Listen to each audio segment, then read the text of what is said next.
Hello दोस्तों, welcome to my YouTube channel electronics puzzle. दोस्तों, आज मैं रजिस्टर का इसमें इंपॉर्टेंट टेस्ट पैरामीटर्स मैं कवर करने जा रहा हूँ कि क्या क्या हमें टेस्ट पैरामीटर्स ध्यान रखना चाहिए जब भी हम कोई सर्किट डिजाइन करने जा रहे हैं या फिर कोई सर्किट बनाने जा रहे हैं। तो क्या क्या हमें इंपॉर्टेंट पैरामीटर ध्यान रखना चाहिए ताकि हमारी सर्किट में कोई रजिस्टर की वजह से प्रॉब्लम ना हो। ठीक है, तो सबसे पहले मैं बात करता हूँ तो रेजिस्टेंस की वैल्यू क्या होनी चाहिए। ठीक है, कितने ओम की रेजिस्टेंस हमें चाहिए, कितना किलो ओम की रेजिस्टेंस की वैल्यू चाहिए। ठीक है, रेजिस्टेंस की स्टैंडर्ड यूनिट ओम होती है। ठीक है, अब मैं बात करता हूँ टॉलरेंस। तो टॉलरेंस कितना होना चाहिए, 5%, 1%, वो सर्किट के डिज़ाइन के ऊपर डिपेंड करता है कि हमें कितनी टॉलरेंस की वैल्यू रेजिस्टेंस चल जाएगा। ठीक है, अब मैं बात करता हूँ टॉलरेंस की। तो टॉलरेंस बेसिकली होता क्या है। ठीक है, अब मान लो मेरे पास 100 ओम का रजिस्टर है। ठीक है, और इसके डेटा शीट में दिया है कि 5% इसका प्लस माइनस टॉलरेंस है। इसका मतलब ये है कि रजिस्टर की वैल्यू 5% ज़्यादा हो सकती है, कम हो सकती है। ठीक है, जब भी आप टेम्परेचर वगैरह बढ़ाते हो तो रेजिस्टेंस की वैल्यू बढ़ती भी है, घटती भी है। तो ये डिपेंड करता है कि इसका टॉलरेंस कितना है। उससे ज़्यादा अगर कम हो रही है तो मतलब हमारा रजिस्टर खराब होने के चांसेस है। ठीक है, अगर मैं इसका 5% निकालूँ तो 105 हो जाएगा। ठीक है, मैक्सिमम की बात करता हूँ और मिनिमम बात करता हूँ तो 95 ओम रजिस्टर आएगा। ठीक है, तो प्लस माइनस टॉलरेंस का मतलब यही होता है कि 5% दिया, 1% दिया, तो जितना ज़्यादा टॉलरेंस कम रहती है उतना हमारे लिए रेजिस्टेंस की वैल्यू काफ़ी अच्छी होती है। ठीक है, क्योंकि इसमें रेजिस्टेंस की वैल्यू वेरी नहीं करती है। ठीक है, क्योंकि रेजिस्टेंस की वैल्यू वेरी करती है तो करंट के ऊपर इफेक्ट आता है। अगर हमारी कोई आईसीज वगैरह हैं तो हमारे आईसीज वगैरह खराब होने के चांसेस ज़्यादा होते हैं। ठीक है, तो इसीलिए हमें टॉलरेंस का हमेशा ध्यान रखना चाहिए। ठीक, अब जो हमारे पास नेक्स्ट पैरामीटर है वो पावर रेटिंग है। ठीक है, अब जितने भी रजिस्टर होते हैं ना, उस रजिस्टर की पावर रेटिंग होती है। जब भी आप मार्केट में कोई रजिस्टर खरीदने जाते हो तो हमें बोलना होता है कि इतने वॉट का रजिस्टर चाहिए। मतलब जैसे 5 वाट, 2 वाट, 4 वाट ये रजिस्टर हमें चाहिए। जैसे यहाँ पे देख सकते हो, इस पे रजिस्टर पे लिखा है 4 वाट। ठीक है, यहाँ पे 4 वाट लिखा है। यहाँ पे देख सकते हो आपको ये जो रजिस्टर्स होते हैं बेसिकली 10 वाट, 5 वाट, ये हाई रजिस्टर होते हैं। इसको पावर रजिस्टर भी कहते हैं क्योंकि इसकी पावर रेटिंग बहुत ज़्यादा होती है। ठीक है, तो हर एक रजिस्टर का एक पावर रेटिंग होता है। ठीक है, जैसे मान लो यहाँ पे मैं बात करूँ 4 वाट का रजिस्टर है और इसका रेजिस्टेंस की वैल्यू 180 ओम दिया है। ठीक है, तो ये पावर रेटिंग हमें डिसाइड करता है कि हम कितना मैक्सिमम करंट फ्लो करवा सकते हैं एक रजिस्टर के थ्रू। ठीक है, अब 4 वाट का हमारे पास ये तो पावर इज इक्वल टू क्या होता है, V इंटू आई होता है। यहाँ से जब आप एक फॉर्मूला निकालोगे तो आई स्क्वायर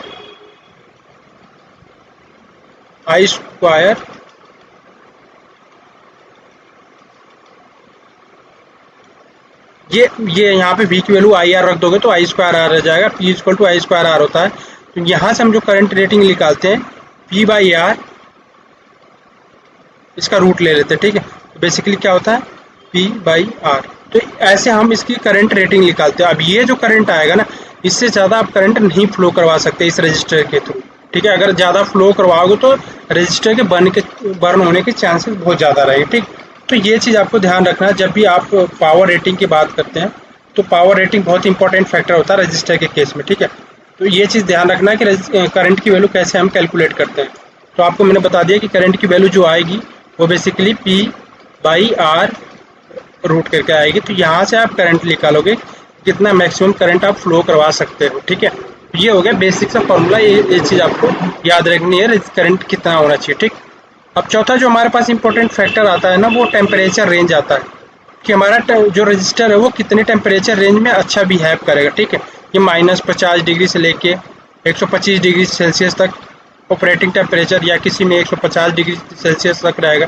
तो मैं अभी आपको डेटा शीट एक खोल के दिखाऊंगा, उसमें सारे पैरामीटर्स दिए रहते हैं। ठीक है, अब हम बात करते हैं पैकेज के बारे में। तो पैकेज क्या होता है, पैकेज जो देखोगे ना, SMD एक रजिस्टर होता है, सरफेस माउंट रजिस्टर हम जिसे बोलते हैं, उसका पैकेज होता है। मतलब वो साइजेज होते हैं। तो 02, 01 सबसे स्मॉल पैकेज होता है, फिर 04, 02 होता है, फिर 06, 03 होता है। ये डिफरेंट पैकेजेस होते हैं। पैकेज के हिसाब से क्या होता है, रजिस्टर की रेटिंग चेंज होती है। ठीक है, अगर ये 06, 03 है तो उसकी रेटिंग अलग होगी, और 08, 05 होगा तो उसकी रेटिंग अलग होगी। जैसे जैसे रजिस्टर की साइज बढ़ती जाएगी ना, वैसे वैसे क्या है, पावर रेटिंग बढ़ते जाएगा। ठीक है, तो ये चीज़ आपको ध्यान रखना है क्योंकि हमें पैकेज का भी सिलेक्शन करना होता है कि हमें इस फुटप्रिंट पे कितना पैकेज होना चाहिए। ठीक है, अब मैं आपको SMD रजिस्टर का वो दिखा देता हूँ कुछ इमेजेस कि SMD रजिस्टर बेसिकली होते कैसे हैं। तो ये मेरे सामने, ये आपके सामने जो दिख रहा है ना, ये बेसिकली SMD रजिस्टर है जो कि यूज़ किया जाता है PCBs वगैरह डिजाइनिंग करने में। इनके जो पैकेज होते हैं, इनके जो साइज होते हैं बहुत छोटे छोटे आते हैं। ठीक है, यहाँ देख सकते हो 1206, 008, 05, 06, 03, ये डिफरेंट पैकेजेस होते हैं रजिस्टर का, जिसे हम एसएमडी रजिस्टर कहते हैं। और जो हमारे पास पिंस वाले रजिस्टर होते हैं उसे हम थ्रू होल रजिस्टर कहते हैं। ठीक है, तो ये हो गया पैकेज के बारे में। अब ये जो हमारे पास ये जितने भी रजिस्टर है ना, ये थ्रू होल रजिस्टर है। ठीक है, और वो जो रजिस्टर थे वो एसएमडी रजिस्टर बोलते हैं उसको, एसएमडी रजिस्टर। ठीक है, अब जो हमारे पास नेक्स्ट पैरामीटर आता है वो टीसीआर होता है, टेम्परेचर कोफिशिएंट ऑफ रजिस्टर। तो ये चीज़ मैं आपको डिटेल में बताता हूँ कि ये क्या चीज़ होती है।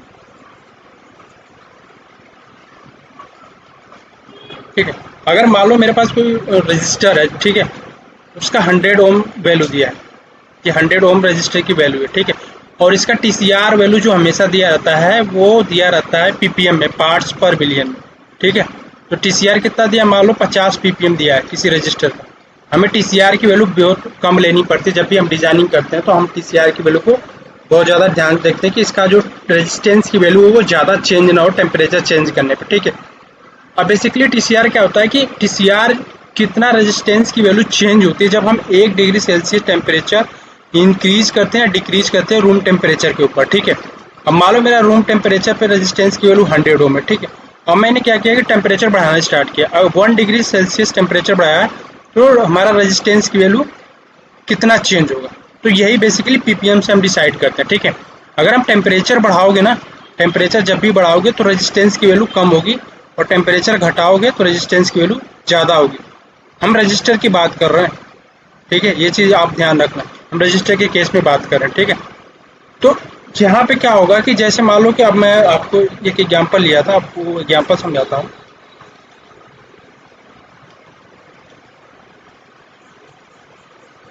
तो अगर टीसीआर मान लो कि दिया है 50 पीपीएम, ठीक है, तो कितना वैल्यू चेंज होगा। ठीक है, अब मान लो कि ये 50 पीपीएम को कन्वर्ट करोगे ना, जिसे पार्ट्स पर मिलियन होता है, तो इसको 10⁻⁶, क्योंकि एक पार्ट्स पर मिलियन मतलब 50 पार्ट्स पर मिलियन। ठीक है, तो 1 मिलियन बराबर 10⁻⁶ में होता है 10 लाख इक्वल होता है। ठीक है, मल्टीप्लाई बाई जितना रेजिस्टेंस की वैल्यू है, ठीक है, उतना। अब कितना टेम्परेचर आपने राइज किया, मतलब पर डिग्री सेल्सियस की बात करता हूँ तो 1 का मल्टीप्लाई करूँ, 2 डिग्री राइज किया तो 2 का मल्टीप्लाई करूँगा। ठीक है, अभी यहाँ से जो कैलकुलेट करके आप ले आओगे ना, वही बेसिकली रेजिस्टेंस की वैल्यू चेंज होगी। ठीक है, यहाँ से 2 कट गया तो यहाँ पे कितना बचेगा, 4। ठीक है, तो ये 4 बचा, तो आप यहाँ पे क्या करो कि 50 डिवाइडेड बाई 100 इंटू 100, 50 गुना के 100, 1/200। 1/200 को जब आप डिवाइड करोगे तो डिवाइड करके कमेंट बॉक्स में बताओ दोस्तों क्या आएगा। 1 डिवाइडेड बाई 200, 0.005 ओम रजिस्टर आपकी, 0.005 ओम। ठीक, तो इतना बेसिकली क्या हुआ कि आपकी रेजिस्टेंस की वैल्यू जब टेम्परेचर बढ़ा रहे हो 1 डिग्री से, तो इतना टेम्परेचर, इतनी जो रेजिस्टेंस की वैल्यू है ना वो कम हो जाएगी। अगर यही टेम्परेचर आप घटा रहे हो, निगेटिव में जा रहे हो, तो क्या होगा, इतना रेजिस्टेंस से आपकी वैल्यू बढ़ जाएगी। ठीक है, तो यही होता है बेसिकली टीसीआर। ये चीज़ आपको याद रखनी है। ठीक है, ये बहुत इंपॉर्टेंट फैक्टर होता है जब भी आप कोई डिजाइनिंग करते हो। ठीक है, अब मैं ले चलता हूँ आपको एक डेटा शीट में, वहाँ पे आप देखते हैं कि बेसिकली ये पैरामीटर्स दिए कैसे रहते हैं और हमें ये कैसे डेटा शीट पढ़नी होती है। ठीक है, तो मेरे पास एक रजिस्टर है। ठीक है, यहाँ पे एक रजिस्टर है, हर एक रजिस्टर का जो भी नाम होता है ना, ये देख सकते हो कि ये जो नाम दिया रजिस्टर का ना, हर ये जो रजिस्टर का नाम होता है, इसमें बहुत सारे ये होते हैं, क्या बोलते हैं इसको, कि इसकी कोडिंग होती है। मतलब ये रजिस्टर में, ये जो मेरे पास रजिस्टर है, इसका नाम में ही बहुत सारी चीज़ छुपी रहती है, पैकेज छुपा रहता है, वैल्यू छुपी रहती है, रेटिंग छुपी रहती है। ठीक है, तो ये पहला केस में देख सकते हो आप, पहला जो मेरे पास पैरामीटर है वो ये है कि यहाँ पे रेजिस्टेंस रेंज दिया और पावर रेटिंग दिया है। तो ठीक है, यहाँ पे देख सकते हो रेजिस्टेंस की वैल्यू दिया है, क्योंकि बहुत कम वैल्यू है रेजिस्टेंस की। ठीक है, और यहाँ पे आपको रेटिंग दिया है। ठीक है, तो ये हो गई बेसिकली पावर रेटिंग जो आपको मैंने समझाया था। ठीक है, अब अगला जो है ऑपरेटिंग रेंज होता है, कितने टेम्परेचर रेंज में हमारा रजिस्टर अच्छे तरीके से काम करेगा, तो ये रेंज होगा। ठीक है, -55 टू 170 डिग्री सेल्सियस है। ठीक है, अब मैंने जो टीसीआर आपको बताया था ना, ±50 पीपीएम पर डिग्री सेल्सियस, यही है।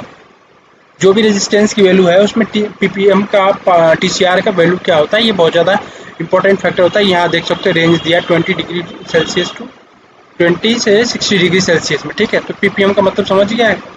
अब हम आगे बात करते हैं कि हर एक वायर जो भी होता है ना, हर एक वायर का कुछ ना कुछ इंडक्टेंस वैल्यू होता है। जितना आप वायर बड़ा लोगे उतना ज़्यादा आपको इंडक्टेंस की वैल्यू कुछ ना कुछ हर एक वायर में आपको इंडक्टेंस की वैल्यू देखने को मिलेगी। ठीक है, तो ये हो गया आपको टीसीआर मैंने बता दिया। ठीक, अब यहाँ पे देख सकते हो रेजिस्टेंस टॉलरेंस दिया है। ठीक है, तो ये टॉलरेंस 1% हो सकती है, 2% हो सकती है, 5% होती है, प्लस माइनस ये रेजिस्टेंस की टॉलरेंस होती है। यहाँ से आप देख सकते हो। ठीक, अब नेक्स्ट जो पैरामीटर मैं आपको बताने जा रहा था वो इन्वायरमेंटल कैरेक्टरिस्टिक के बारे में बता रहा था। ये इतने सारे इन्वायरमेंटल कैरेक्टरिस्टिक है, अब इन सबके बारे में अगर आप जानना चाहते हो तो कमेंट बॉक्स में ज़रूर से मेंशन करना। इसके बारे में मैं अलग से वीडियो बना दूंगा, क्योंकि ये सारी चीज़ें बहुत लंबी बन जाएगी वीडियो, तो इस चीज़ को मैं अगले वीडियो में अगर कवर करूँगा, अगर आपको ये चीज़ जानना हो तो। ठीक है, ये भी हमें वैलिडेट करना पड़ता है कि हमारा जो भी थर्मल शॉक वगैरह होता है, टेम्परेचर चेंज करते हैं या फिर हाई टेम्परेचर से लो टेम्परेचर में जाते हैं, मैकेनिकली प्रेशर देते हैं, तो क्या रजिस्टर में चेंज आता है, ईएसडी क्या होता है, ईएसडी से हमारा रेजिस्टेंस की लाइफ कितनी होती है, तो सारी चीज़ों के बारे में बहुत डिटेलिंग है। तो अगर आपको ये चीज़ जानना हो तो प्लीज़ कमेंट बॉक्स में कमेंट कर देना, मैं अलग से एक वीडियो बना दूंगा। ठीक है, अब यहाँ पे देख सकते हो कि ये रजिस्टर की फुटप्रिंट जिसे हम बोलते हैं कि साइज़ कितनी होनी चाहिए। ठीक है, ये मेरा रजिस्टर है, तो ये देख सकते हो कि इसकी पैड्स हैं और ये जो बॉडी है, तो ये बेसिकली कितना डायमेंशन होना चाहिए, कितना विड्थ होना चाहिए, कितना लेंथ होना चाहिए, ये सारी चीज़ें यहाँ पे डिटेल में मेंशन की रहती है। ठीक है, और ये इसका स्कीमेटिक सिंबल होता है। ठीक है, तो ये सारी चीज़ें यहाँ पे मेंशन करी है, और इसका एक पैकेज भी होता है, जो पैकेज डिपेंड करता है कि क्या पावर रेटिंग का आप यूज़ कर रहे हो। ठीक, अब यहाँ पे एक चीज़ और आपको मैं समझा देता हूँ, पावर डी रेटिंग एक फैक्टर होता है। ठीक है, अब यहाँ पे देख सकते हो 70 डिग्री सेल्सियस तक क्या होता है कि आप जो भी करंट रेटिंग इसका होता है ना, उस पर ऑपरेट करवाओगे तो हमारा सही रजिस्टर ऑपरेट करेगा। मान लो 2 वाट का रजिस्टर है, तो उस उतने तक आप इसको ऑपरेट करवाओगे 70 डिग्री सेल्सियस तक, तो ये सही काम करेगा। ठीक है, अब इससे ज़्यादा जैसे आप टेम्परेचर बढ़ाओगे ना, तो क्या होगा कि पावर रेटिंग कम हो जाएगी। पावर रेटिंग कम मतलब आपको कम करंट पे ऑपरेट करवाना पड़ेगा, नहीं तो हमारा रजिस्टर खराब हो जाएगा। ठीक है, बर्न होने के चांसेस रहेंगे। ठीक, तो ये चीज़ आपको हमेशा ध्यान रखनी है कि जब भी टेम्परेचर हाई टेम्परेचर है 70 डिग्री से ऊपर आपको ऑपरेट करवाना, तो आपको करंट की वैल्यू कम रखनी पड़ेगी ताकि पावर रेटिंग कम रहे, मतलब पावर कम डिसिपेट हो रजिस्टर के थ्रू। ठीक है, तो ये चीज़ इंपॉर्टेंट फैक्टर्स होते हैं, ये चीज़ आपको हमेशा ध्यान रखनी है। ठीक है दोस्तों, यहाँ पे देख सकते हो आप, ये जो कोड लिखा रहता है हर एक एसएमडी रजिस्टर पे कोड लिखा रहेगा 3920। ठीक है, 2% ऐसे लिखा रहता है, तो इन सब का मतलब वैल्यू होता है, रजिस्टर की वैल्यू कितनी दी रखी है। ठीक है, इन सब के बारे में भी आपको जानना हो तो कमेंट बॉक्स में जरूर से बताना, कोडिंग वगैरह के बारे में जानना जो भी। तो ये बेसिकली एक सिंपल सी डेटा शीट होगी रजिस्टर की, जो कि आपको मैंने यहाँ पे रीड करना सिखा दिया कि कैसे रीड करते हैं डेटा शीट और क्या क्या इंपॉर्टेंट फैक्टर होते हैं। ठीक है दोस्तों, तो यहाँ पे फीचर्स जैसे देख सकते हो कि क्या यहाँ पे सारी फीचर्स लिखे कहाँ कहाँ पे यूज होता है। जैसे करंट सेंसिंग में बहुत ज़्यादा यूज होता है। ठीक है, वोल्टेज डिवीजन में होता है, फ्रीक्वेंसी कन्वर्टर्स में होता है, लो रेजिस्टेंस लो टीसीआर। ठीक है, क्योंकि ये लो रेजिस्टेंस की वैल्यू तो टीसीआर वैल्यू भी बहुत कम रहती है। ठीक है, तो यहाँ पे सारी चीज़ें आपको मेंशन करी रहेगी। ठीक, अब मैं एक चीज़ आपको और बता देता हूँ जो कि ध्यान रखना है आपको, जितना ज़्यादा आप जैसे वायर वगैरह यूज करते हो ना, रेजिस्टेंस की वैल्यू क्या होती है, वो इज इक्वल टू क्या होता है, R into A by L होता है। ये बेसिकली फॉर्मूला होता है। तो यहाँ पे रेजिस्टेंस की वैल्यू निकालोगे तो रो इंटू एल बाई ए आएगा। ठीक है, तो ये चीज़ आपको ध्यान रखनी कि जितना ज़्यादा आपको वायर की डिस्टेंस होगी ना, जितनी बड़ी आप वायर लोगे उतना ज़्यादा रेजिस्टेंस की वैल्यू बढ़ेगी, उतना ज़्यादा आपको जो पावर डिसिपेशन होगा ना, पावर लॉसेस होगा ना, वो बढ़ेगा। ठीक है, तो हमें इसलिए ध्यान रखना होता है कि पावर जो भी हमारा लेंथ वायर हम यूज़ कर रहे हैं वो बहुत मिनिमम से मिनिमम यूज़ करें, ताकि हमारा जो रेजिस्टेंस की वैल्यू है ना वो कम रहे। ठीक है, या फिर अगर रेजिस्टेंस की लेंथ की वैल्यू अगर ज़्यादा यूज कर रहे हो तो उस केस में क्या है कि एरिया हमें ज़्यादा रखनी पड़ती है ताकि रेजिस्टेंस की वैल्यू कम हो। ठीक है, तो ये इंपॉर्टेंट फैक्टर आपको मैंने डिस्कस कर दिया A to Z। ठीक है, अगले वीडियो में मैं डिस्कस करने वाला हूँ कि टाइप्स ऑफ रेजिस्टर्स कितने होते हैं। इसके पहले वीडियो में मैंने आपको बता रखा है रजिस्टर्स की बेसिक। ठीक है, रजिस्टर की कलर कोडिंग और रजिस्टर की मैंने एक सर्किट भी आपको सिमुलेट करवाया, तो सारी चीज़ें मैंने वहाँ पे डिटेल में बता रही है कि रजिस्टर सीरीज़ में कैसे काम करता है, पैरेलल में कैसे काम करता है। तो इस सब के बारे में पहले वीडियो में बता रखा है, तो वीडियो का लिंक मैं डिस्क्रिप्शन में डाल दूंगा, वो जाके देख लेना। ठीक है दोस्तों, तो दोस्तों अगर वीडियो आपको अच्छी लगी तो please like share and subscribe my YouTube channel electronics puzzle. Thank you so much for watching this video.